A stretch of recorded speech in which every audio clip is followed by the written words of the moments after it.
Bueno, muchísimas gracias. Muchas gracias a Pablo por la invitación. Un honor realmente estar acá y seguir o ser el siguiente presentador después de este panel tan increíble que tuvimos. Am, Muy rápidamente, quería comenzar con una historia. Esta mañana cuando fue a recogerme la persona que me iba a traer acá, le di la dirección y le di el nombre del edificio. La dirección, calle 120 con la 15, y él entró a la dirección exacta de la ubicación del edificio y por algún motivo Waze y todos los mapeos que existen ubica esa dirección en la carrera tercera con la 124, al norte de Usaquén, arriba. Y todos, a mí me ha pasado, a todos nos ha pasado, nos dirigimos hacia allá y cuando llegamos estamos buscando dónde es que quedaba esto. Y él me llamó y me dijo, ¿dónde es que queda? Y finalmente le dije, no, tiene que entrar el nombre del edificio que ubica en forma más exacta en los mapas de Waze y de Google y de todos la ubicación donde yo estoy. Y así fue, y entró esa dirección, el nombre del edificio y pudo llegar.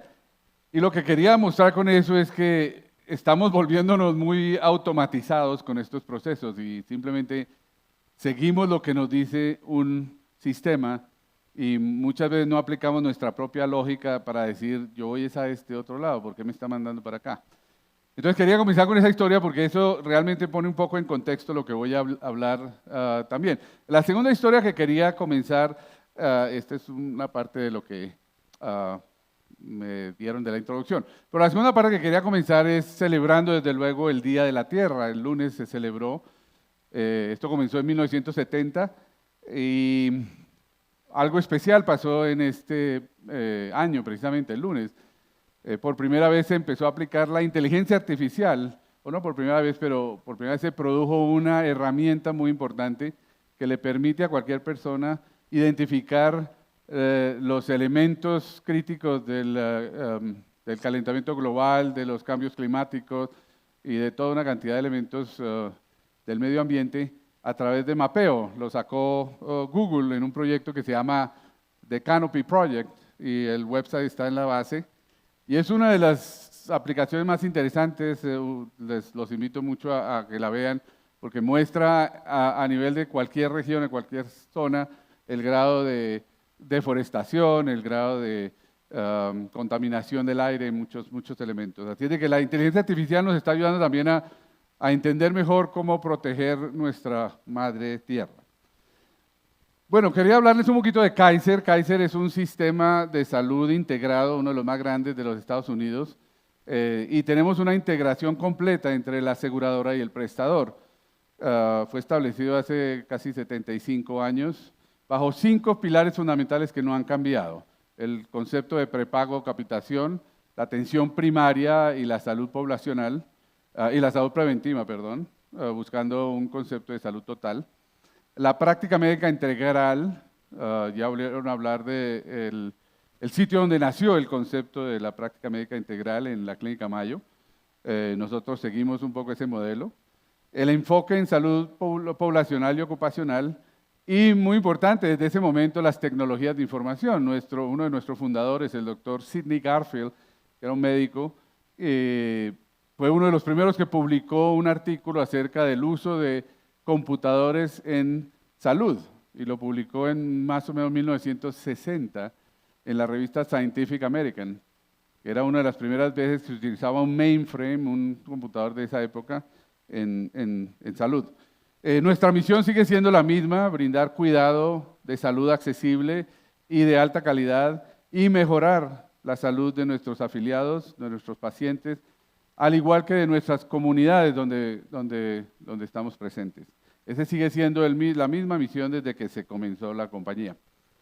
Es un sistema muy grande, tenemos casi 13 millones de afiliados en la aseguradora, tenemos unos 40, ya vamos con 41 hospitales, con más o menos unas 10,000 camas hospitalarias de propiedad de la entidad. Más o menos somos 200, ya casi 250,000 empleados en total en todo el contexto de la organización. Tenemos más de 700 clínicas ambulatorias, unos 25,000 médicos, Es un sistema muy grande que hace muchas cosas en todo nivel, primario, secundario, terciario, somos dueños de nuestros propios laboratorios, nuestras propias farmacias, radiología, todos los sistemas, y todo es integrado de tal manera que un paciente afiliado a Kaiser lo ve un médico de Kaiser en el 90 y pico % de situaciones. Tenemos que referir a algunos pacientes cuando no tenemos servicio, por ejemplo, de trasplantes. Oyeron acerca de la Clínica Mayo haciendo 1.850 y algo trasplantes al año. Nosotros no hacemos ninguno, no tenemos un volumen para justificar realmente la creación de un programa de trasplantes.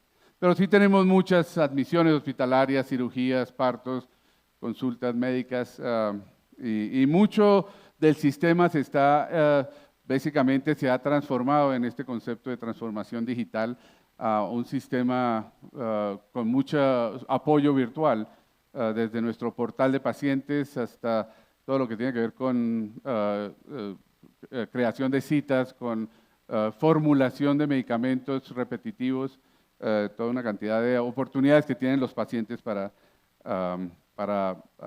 interactuar con el sistema. Los elementos nuestros más importantes son estos que están resumidos en esta diapositiva. El paciente en el centro, con empoderamiento y con apoyo continuo. Tenemos redes integrales de prestación de servicios con médicos de todos los niveles, que asegura dos cosas muy importantes que siempre digo. Número uno, la continuidad, y número dos, la coordinación. Como hablaremos, uno de los problemas que tenemos en el sistema de salud es la fragmentación. En nuestro sistema realmente hay un muy buen proceso de continuidad y coordinación. Prestadores de primer nivel que incluyen una serie de especialistas con paneles de pacientes. A cada uno de esos médicos primarios especialistas se le asigna un pool de pacientes, un panel de pacientes. El paciente escoge los médicos, pero tenemos un pool en el que los pacientes están entrando, digámoslo así, y cuando ya el pool o el panel de ese médico se llena, pues lo cerramos y ofrecemos a otros médicos. Pero todo esto es lo que permite mantener una estabilidad dentro del sistema, donde no haya una sobrecarga de pacientes a un médico. Tenemos más o menos unos 2.000 afiliados que se conectan con un médico primario. Muchos de esos afiliados van una vez al año, muchos van 3, muchos van 5, muchos van 7 veces al año, pero ese balance es el que estamos manteniendo siempre para asegurar de que no hay una espera de más de 3 días en una cita médica cuando se necesita. La resolutividad es otro elemento muy importante. El médico primario tiene resolutividad del cuidado de su panel de pacientes hasta en un 80% más o menos de todas las decisiones que toma. El 20% quiere decir que tuvo que referirlo a un especialista para ser manejado por un especialista dentro del sistema. Nuestro enfoque realmente está muy en línea con la promoción de la salud, la prevención de enfermedades y la detección temprana de enfermedades. Estamos haciendo constantemente barridos de todos nuestros pacientes continuamente. Todos los pacientes de más de 50 años se les hace un análisis anual de trazas de sangre y materia fecal, por ejemplo, para detectar tempranamente la posibilidad de que haya un cáncer, y se hace un seguimiento inmediato de ese caso. Tenemos lo que llamamos la salud total, individualizada, buscando realmente personalizar el servicio a cada paciente. El manejo de riesgo y la salud poblacional es muy importante. Tenemos una población de 13 millones de afiliados, más grande que unos 90 países del mundo. 90 países o más tienen menos de 13 millones de habitantes. Entonces, como organización tenemos una población muy grande de la cual somos responsables y tenemos una responsabilidad muy directa en tanto el manejo de su salud. Y por debajo de todo está la infraestructura digital con un sistema de historia clínica integrado, interoperable, para la prestación de servicios, donde en cualquier punto del sistema el médico puede tener, o el equipo médico puede tener acceso a ese paciente. ¿Cuáles son los retos actuales del sistema de salud? Todos estos los conocen muy a fondo seguramente. El primero es el acceso a cubrimiento. En un país como Colombia realmente, donde hay un cubrimiento casi universal, pues ese no es un problema tan grave, aunque existen problemas de acceso. Pero en un país como Estados Unidos, donde tenemos 30 millones de personas sin cubrimiento, tenemos unos grandes problemas de acceso. El costo, la financiación y la sostenibilidad del sector, parece que estudiamos de una crisis financiera constantemente del sistema de salud. Hay inconsistencias en la calidad de los servicios, hay problemas de equidad, se habló un poco más temprano de la equidad, disparidades, inequidades en el acceso, en el costo y en la calidad de servicios. Hay una insatisfacción general con el sistema, de los prestadores, de los pacientes, de los trabajadores de salud. Estas 5 primeras son lo que o que llamamos en algunos sectores la quíntuple meta, buscar un buen servicio, un buen cuidado de salud a un precio accesible, con equidad y con satisfacción del sistema. Eso es lo que consideramos la quíntuple meta hoy por hoy. Pero hay muchas otras cosas, hay falta de enfoque en la promoción y la prevención, todavía estamos muy enfocados en la atención terciaria. La transformación demográfica poblacional que nos está llevando a tener muchos más pacientes de alta edad con morbilidades crónicas, con doble o triple morbilidad. Mortalidad temprana y excesiva en ciertos grupos poblacionales, la triple carga de morbilidad, la enfermedad crónica, la enfermedad transmisible aguda y los traumatismos. Todo eso están poniendo mucha presión dentro del sistema. Y lo que mencionaba antes, la fragmentación del sistema. Todavía tenemos muchos componentes del sistema que funcionan como silos independientes uno del otro. Las limitaciones financieras de los sistemas de salud pública, realmente la posibilidad de crear brechas entre el sistema privado de salud y el sistema de salud pública, brechas a todo nivel, pero especialmente, por ejemplo, brechas digitales, donde tenemos un sistema muy avanzado de historia clínica electrónica en la parte del prestador, pero en la parte de la salud pública tenemos un sistema que todavía solo recibe faxes o recibe mensajes muy básicos. La infraestructura digital que está en desarrollo en muchos sitios, Estados Unidos, estamos todavía avanzando en ese viaje de la infraestructura digital. Y la privacidad, la seguridad y la ciberseguridad, elementos que ya se mencionaron, que son retos que tenemos actualmente en el sistema. También se habla un poco de cómo es la organización en la pospandemia. Y si algo nos enseñó la pospandemia son todos estos elementos, que los negocios, las organizaciones tienen que ser mucho más dinámicas, van a enfrentarse a problemas más complejos, va a haber mucha más incertidumbre en el ámbito pues, en el que se mueven, van a tener que enfrentarse a muchas facetas de sus servicios y de sus clientes, van a haber elementos que van a tener un impacto muy grande en la organización, como la pandemia misma, y va a haber mucha relatividad en cuanto a lo que se está haciendo, mucha incertidumbre en buena parte, y todo eso lo que hace es que la dinámica organizacional tenga que ser mucho más rápida y reactiva, inclusive más predictiva y más proactiva en avanzar hacia lo que está cambiando. Tiene que ser más flexible y adaptativa, adoptarse mejor a los cambios y ser muy importante, ser innovadora, buscar la innovación dentro del proceso. ¿Qué es la transformación digital? Hemos hablado mucho hoy de la transformación digital en salud. Esta es una definición un poco más parsimoniosa, digámoslo así. Es un proceso transformativo, disruptivo, planificado, ordenado, coordinado y de amplio espectro en una organización que busca básicamente la estructuración y adaptación de todo lo que tiene que ver con tecnologías de información y comunicaciones a todo lo largo del sistema de la organización. Todas las divisiones, todas las componentes de la organización van a estar involucrados en esta transformación. Y la Organización Mundial de la Salud publicó hace 1 año o 2 años o hace ya como 3 años va a ser, esta estrategia mundial de salud digital, donde identifica una serie de beneficios, desde luego muchos ya de los que estamos reconociendo hoy por hoy. ¿Cuáles son estos componentes de la salud digital? Lo que consideramos el paquete de lo que se constituye la salud digital son todos estos elementos en el prestador y en otras organizaciones, desde luego la historia clínica electrónica, los sistemas de información de apoyo clínico, administrativo y de salud pública, incluyendo los LIS, los RIS, los PACS, todos estos elementos, el sistema de información de farmacia es muy importante para interactuar con la parte clínica, administrativo, aseguradora, salud pública, la telesalud, la M-salud, la infraestructura de comunicaciones de un país y de una región y de una organización. La misma infraestructura es un componente crítico, la infoestructura, el recurso humano, el talento humano capacitado en estas áreas. Las nuevas tecnologías, que es de lo que vamos a hablar un poco más, las APIs, hoy por hoy en salud, todo se está centrando en el desarrollo y la implementación de estas APIs, los interfaces de programación de aplicaciones, los aplicativos móviles y todo lo que tiene que ver con la inteligencia artificial.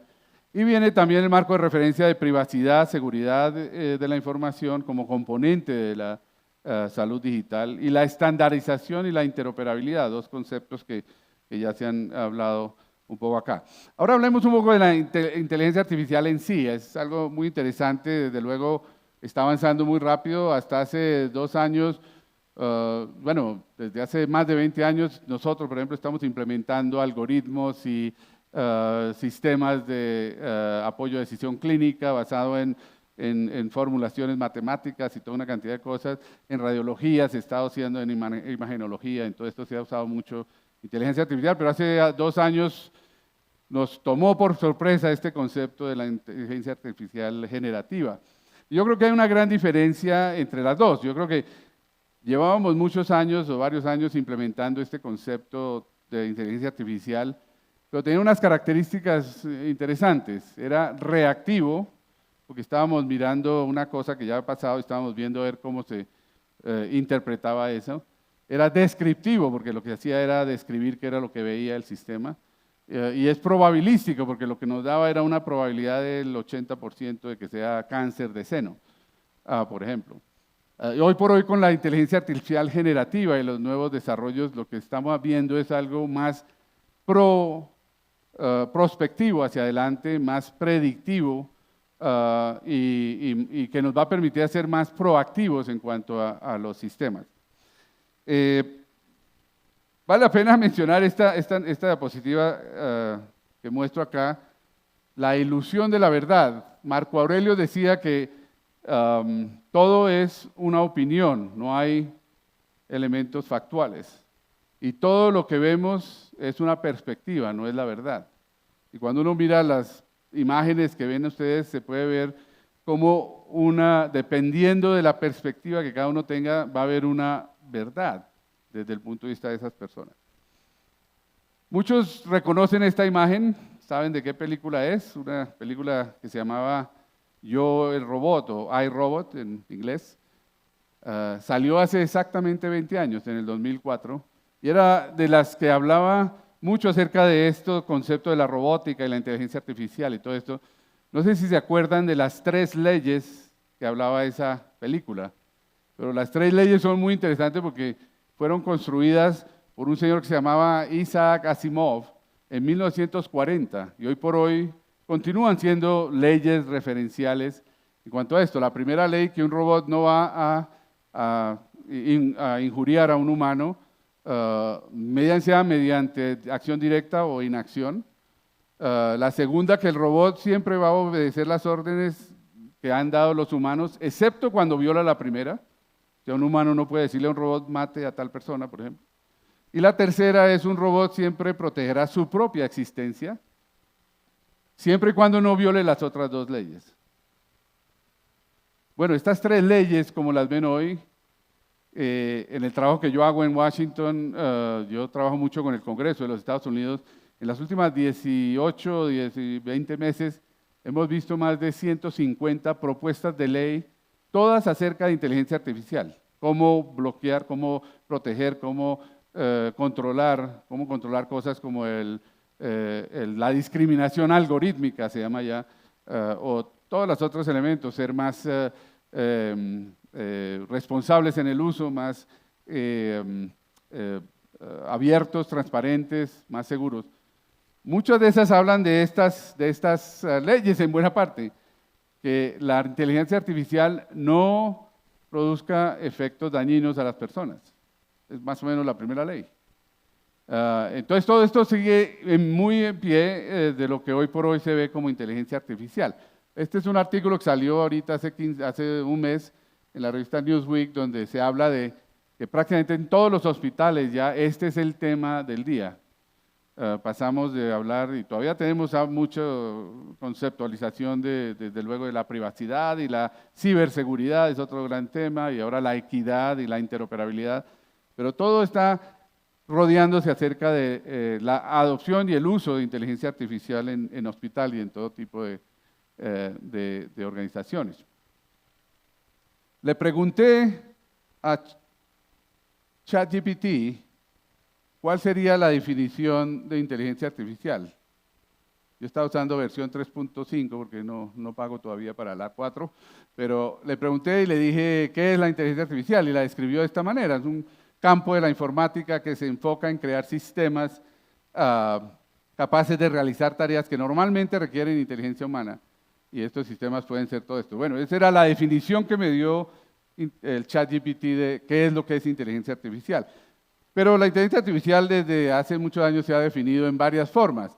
Una es esta primera que habla de las diferentes áreas de analítica, funcional, interactiva, de texto, visual.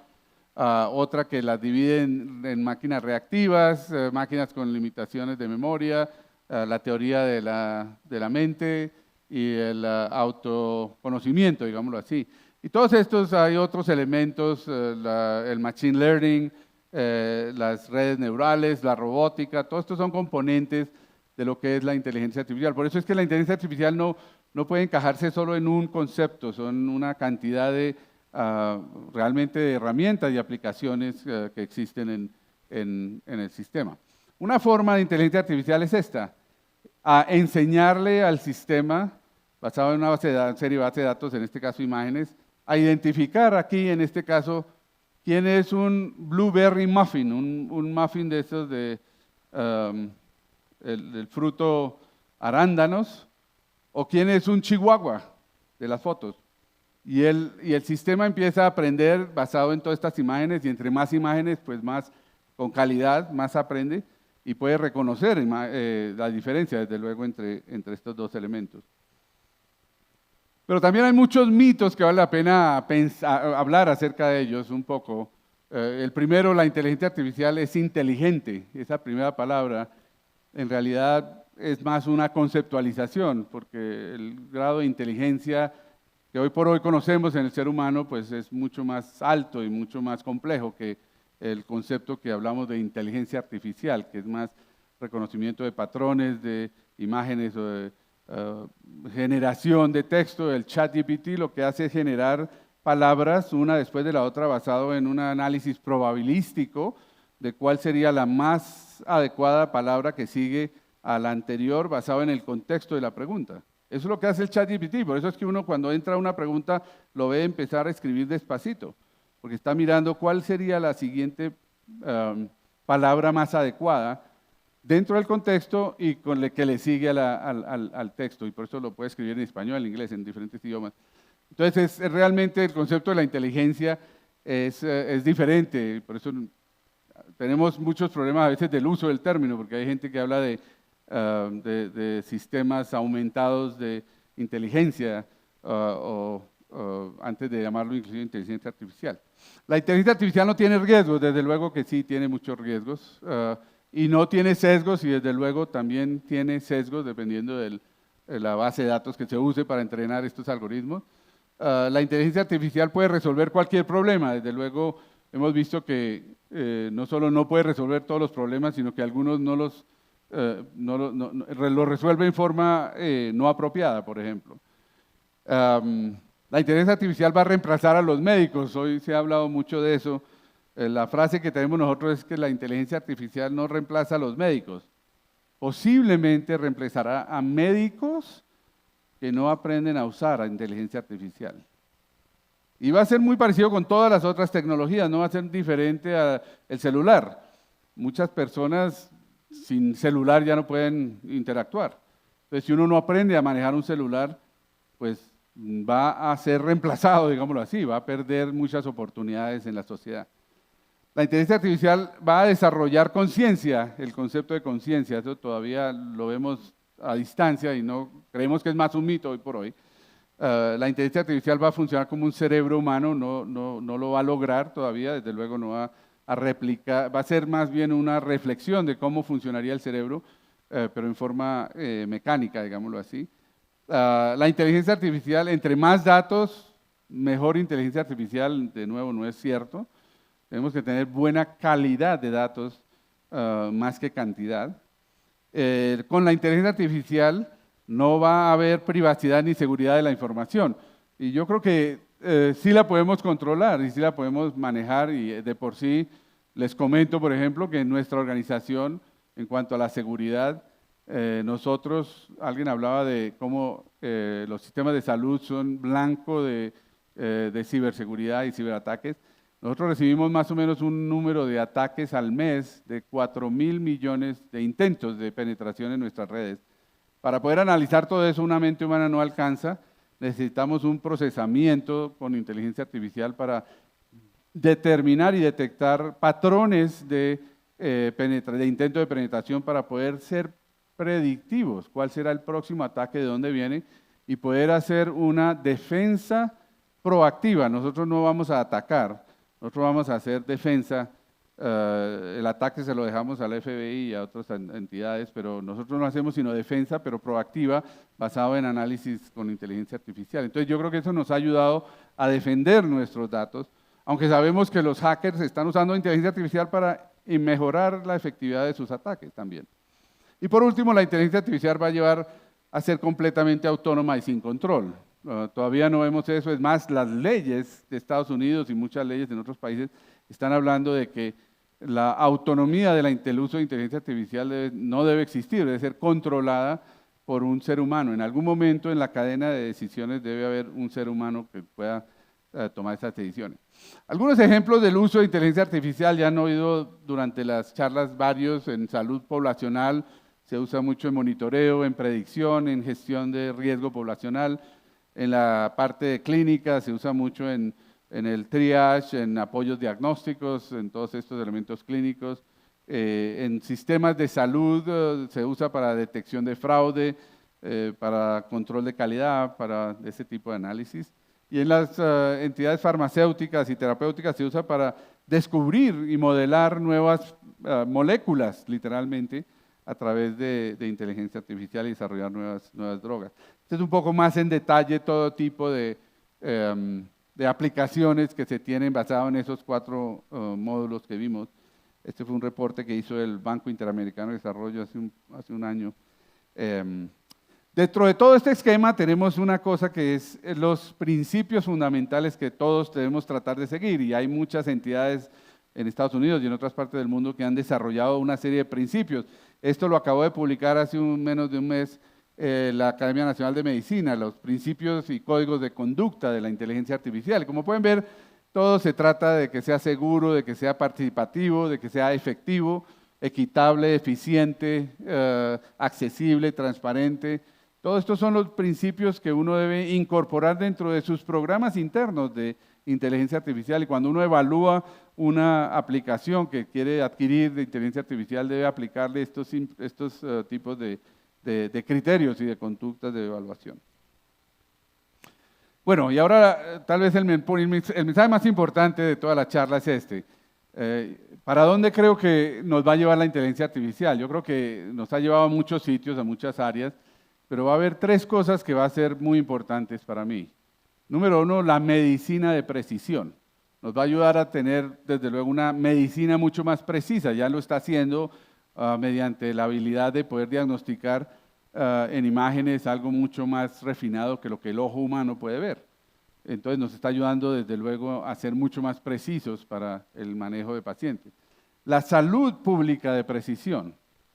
La salud pública, las entidades que hacen salud pública, el gobierno, van a poder aplicar inteligencia artificial para ser más precisos en sus interacciones y en sus intervenciones en cuanto a salud pública. Y la salud poblacional de precisión. La salud poblacional es un poco la actividad que nosotros como entidades de aseguradoras, donde tenemos una población de 13 millones de afiliados, tenemos esa responsabilidad de manejar esa población. Hacemos salud poblacional, manejo de riesgo, programas de manejo de enfermedades crónicas, todos estos elementos, ahí es donde nos está ya de por sí ayudando y nos va a ayudar mucho más la inteligencia artificial. Muy rápidamente, la medicina de precisión es algo que ya se ha descrito en muchas partes y que busca precisamente utilizar lo máximo de información específica de cada individuo para personalizar los servicios que se van a realizar. Hay muchas entidades que están implementando nosotros mismos la medicina de precisión a través de toda esta información, las ciencias ómicas, las ciencias del dato y todos los elementos, incluyendo los determinantes sociales de la salud. Ya estamos incorporando eso dentro del análisis y el barrido de un paciente para poder entender mejor sus condiciones. Estos son los componentes de la medicina de precisión, una serie de elementos que se incorporan dentro del proceso del manejo de un paciente con medicina de precisión. ¿Qué es la salud pública poblacional? Esta cita que viene inclusive del doctor Tedros Adhanom, que es el director general de la Organización Mundial de Salud, que habla de que la salud pública de precisión extrae su poder, digámoslo así, de la Big Data, de la analítica de la Big Data, de la analítica predictiva y de la habilidad de hacer monitoreo mucho más granular y más a tiempo en el momento de que esté pasando algo, para poder implementar la intervención de salud pública más correcta a la población más apropiada en el momento más preciso. Son los principios fundamentales en buena parte también de la medicina de precisión, de ahí se está, digamos que, sacando este concepto. Entonces, como ven, estas citas son las que se refieren al concepto que ya hoy por hoy se está documentando y que se está hablando mucho más de la salud pública de precisión. Buscar, así como buscamos la medicina de precisión, buscamos también que la salud pública sea más precisa en su proceso de monitoreo sindrómico, de vigilancia sindrómica, que sea más precisa en su manejo de poblaciones y que sea más precisa en las intervenciones que implementa para el manejo de esta salud pública. Este documento lo escribió la PAHO hace un par de años también, de inteligencia artificial en salud pública, y todas estas son las diferentes áreas de aplicación de inteligencia artificial, tipos de inteligencia artificial y áreas de aplicación, y aquí inclusive un link que lo lleva a uno a donde se está documentando ese tipo de información. Y ahora la salud poblacional pues es precisa, es el mismo concepto pero aplicado a una población definida como en el caso de Kaiser, una entidad que tiene una responsabilidad sobre una población y que busca básicamente el mismo concepto de la salud pública de precisión y de la medicina de precisión, pero aplicada a la población que corresponde a esa entidad. Bueno, ya para terminar, las últimas dos diapositivas, estos son los grandes disruptores tecnológicos que yo veo en salud en este año, a partir de este año, y muy rápidamente menciono las APIs abiertas y este concepto del estándar de HL7 FHIR que va a transformar, ya está transformando la forma en que nos comunicamos en salud, pero están todos los sistemas inteligentes de monitoreo, la genómica, la robótica, las terapias personalizadas, la realidad aumentada, las nanotecnologías, todo el área de inteligencia artificial. Y una pregunta que se hizo en el panel anterior, de cuál es de aquí a 2 o 3 años del futuro un problema que se pueda empezar a buscar, yo diría que es la computación cuántica y el uso de algoritmos cuánticos, que ya es un nivel mucho más avanzado, en la inteligencia artificial. Ese nos va a llevar a mejorar cosas, pero también a crear más riesgos porque va a estar siendo utilizado para cosas no positivas, ¿no? Entonces tenemos todas estas tecnologías. Y para cerrar realmente quería dejarles esa perspectiva, digámoslo así, de cuál yo creo que es el modelo de salud para el 2030, o sea, en los próximos 5 años, 6 años. Pues va a tener muchos elementos de los que he hablado hoy, de los que ya se están empezando a implementar, centrado en el individuo, pero también en la familia y en la comunidad donde ese individuo vive, fundamentado en esta quíntuple meta: mejor salud, mejor calidad, a mejor costo, con equidad y satisfacción.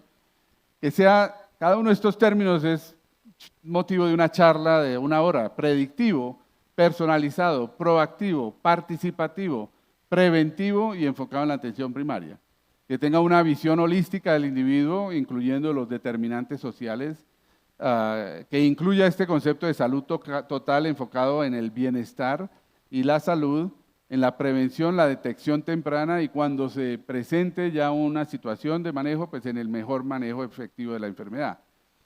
Va a haber una serie de nuevos sistemas de prestaciones, de prestadores, unas redes nuevas de integración de prestadores. Va a haber también nuevos modelos de aseguramiento, donde vamos a hacer una transición del pago por servicios y por unidad de servicio a pago globalizado o pago por desempeño. Y estos conceptos de medicina de precisión, de salud pública y poblacional de precisión, y todos esos integrando el concepto de salud digital hasta todo el ámbito que tiene que ver con la inteligencia artificial. Y al final, todo con una serie de mediciones, evaluación y retroalimentación constante, con una nueva generación de métricas. Ya estamos desarrollando nuevas métricas para medir el desempeño, cuando el modelo no es modelo por volumen, sino modelo globalizado. Ya se necesita una serie de diferentes mecanismos de medición de esta calidad. Bueno, creo que esa es mi última diapositiva. Les agradezco mucho por la atención y bueno, gracias por la invitación a Pablo y a todos. Gracias.